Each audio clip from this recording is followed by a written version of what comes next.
Stuck in the city this weekend, so I figured I'd show you, some of my other things I really like kind of messing around with while I'm down here. So we'll jump right into it. We'll go to adafruit.com, and I'm just going to show you a couple things here. Like this will be a really simple farm automation project. Quick disclaimer, electricity is dangerous. Handle and perform electrical connections with great care, especially higher household electricity. Keep in mind also that Whippersnapper is in beta and may not work as expected.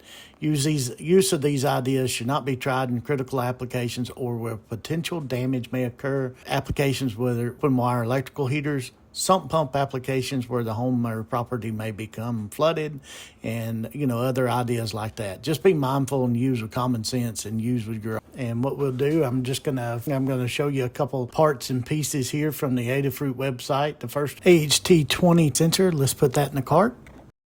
Stemma QT connector, a JST 4-wire connector. And we'll grab that and we'll put that in our cart. And then we're going to grab a QT Pi ESP32S2 development board. We're going to grab that and also throw that into our cart. So your parts total here for all three pieces $17.95. I think they're probably $6 or so for shipping. And I'm going to show you a Whippersnapper setup. This is a no-code way of setting up a temperature sensor. It's pretty neat. It's in beta stages, so sometimes it's subject to change and maybe a few little bugs and stuff with it. So they've got several boards on their website that's set up to work with the Whippersnapper interface. So here we're just going to focus on the ESP32 QT Pi. So we're going to download the firmware for the board, and then I'll show you here how to set this thing up. It's kind of tricky. You have to do a double tap on this button like Zombieland, double tap. So get that thing. You watch for the green breathing light there, and how you'll know it's in the boot mode or in the right mode is you'll see this QT Pi S2 boot, and then a UF2 file that tells you you're in the bootloader mode. And then you do a drag and drop of that Whippersnapper file you downloaded, and you'll drag and drop that from one folder over into the other, and it'll load, and you'll get that ready to set up. So then we'll create our secrets file. Our secrets file here has our Wi-Fi credentials, our Wi-Fi name and password here, so you'll enter that in.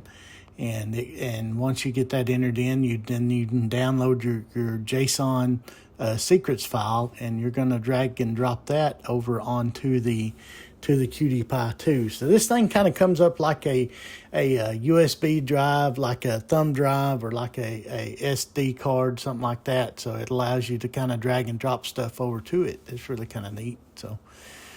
So we'll drag and drop our secrets file over there. You may have to rename it if you've made more than one. And then once you do that, you'll reset the device, and it'll start booting up, and it'll start trying to come online. And you can see here it says, hey, there's a new device detected, and it'll allow you to give the device a name. So you can name it however you want. I called this one just temp2, the long string, and temp2. I just tag that on the end. That way it kind of knows something, what we're calling it. So then next we're gonna add a component. We're gonna add or attach a component. They have several here, and then we're gonna go and find this AHT20 temp and humidity sensor that we bought. And we'll get that set up, and then you'll go right here. And if you'll notice here, the little check boxes allow you can uncheck that for Fahrenheit instead of Celsius. If you like Celsius, I'm not going to judge, no judging here. But Celsius, so you can change it over to Fahrenheit. And of course, your humidity is relative humidity in %RH.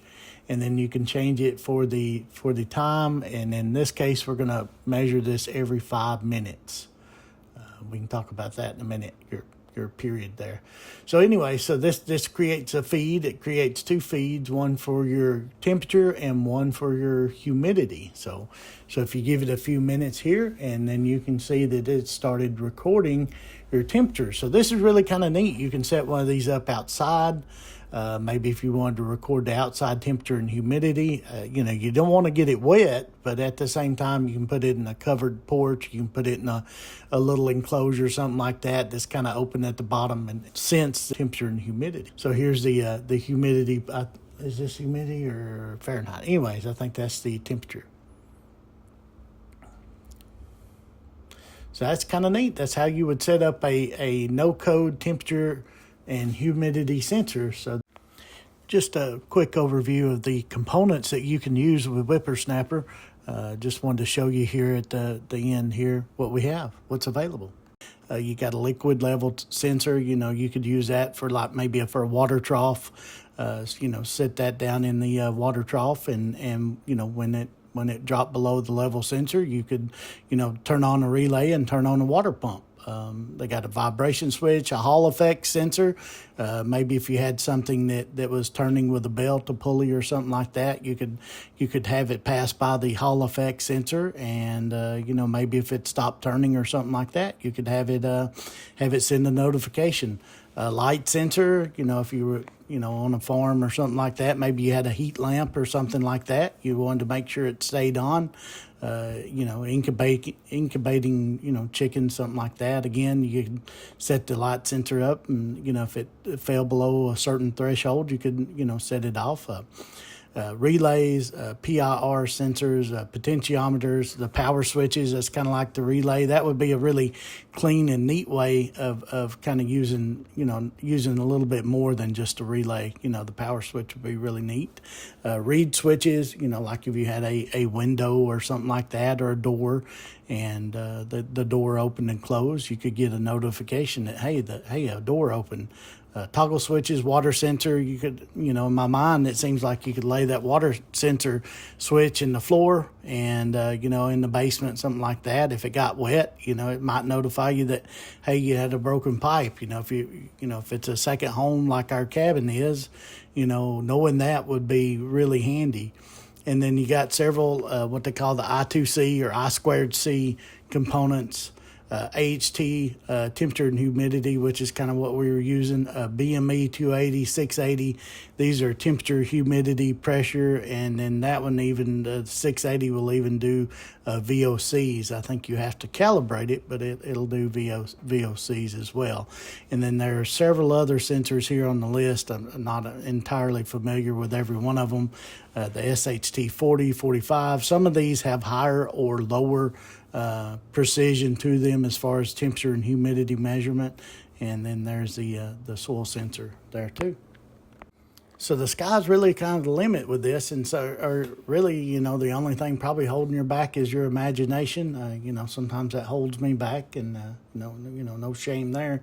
Anyways, if you want to check more of this out, head over to adafruit.com, and they've got, in my mind, they've got probably one of the best websites as far as supporting microcontrollers. They just about write a how-to guide for almost every part and piece that they sell.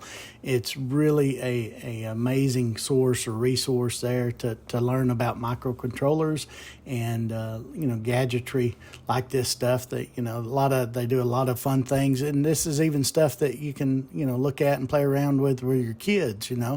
NeoPixels, a lot of the things like that. It's really kind of cool. Adafruit.com, and then the other is if this then that, IFTTT.com. And, hey guys, if you like this, leave a comment. I sure would like to know, just kind of searching around to see what everybody likes. This is a little bit different from what I normally do. And, I've got some other things coming up next weekend. I'm going to try to put a new hydraulic valve on my old tractor, and so I can run a grappler, so I can run my offset flail mower. And hoping to do that. Probably going to end up changing some seals and some hydraulic cylinders. So I got a lot of other stuff coming up. But if you like this kind of electronic stuff, I really kind of like messing around with this. So let me know if you like it. Thanks. Like and subscribe. Don't forget. Like it.